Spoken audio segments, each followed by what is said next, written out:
Salam, kanalımıza xoş gəlmisiniz. Bizi izlədiyiniz üçün təşəkkür edirik. Evimizdə balıq sevən birisi olduğu üçün ani qərarla balıq bişirə bilirik. Bunun üçün də sizə gözlədilmədən hazırlanan balıq qızartması resepti təqdim edirik. İlk öncə bir ədəd limonu süzgəcdən keçiririk. Suyunu sıxıb kənarda gözlədirik.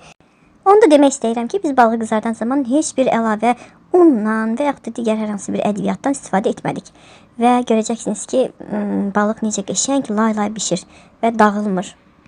Bişirəcəyiniz balığı xırda doğrayırsınız, təmizləyirsiniz. Biz somun balığından istifadə etdik və bişirəcəyimiz tavaya 50 qram kərə yağı və bitki yağı əlavə edirik. Yaxşıca qızdırırıq.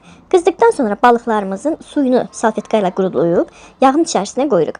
Üzərinə duz əlavə edirik və qızğın yağı balıqlarımızın üzərinə qaşıq-qaşıq əlavə edərək, ara sıra əlavə edərək 7 dəqiqə ərzində toxunmadan qızardırıq. 7 dəqiqənin sonunda görəcəksiniz ki, balıqlar qıpqırmızı nar kimi qızarıb.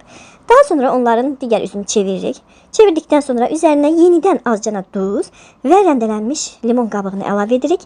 Daha sonra isə üzərinə həmin o sıxılmış limonun suyunu əlavə edirik. Yenidən eyni qayda ilə 7 dəqiqə ərzində balığımız qızarır. Nəticəsi çox ləzzətlidir. Heç yerdə yemədiyiniz bir balıq dadacaq. Evdəkilərin sevə-sevə yeyəcəyi bir yemək olacaq. Ümid edirəm ki, siz də edib bəyənib fikirlərinizi bizimlə bölüşəcəksiniz. Az vaxtda çox iş görəcəksiniz. Diqqətiniz üçün təşəkkür edirik.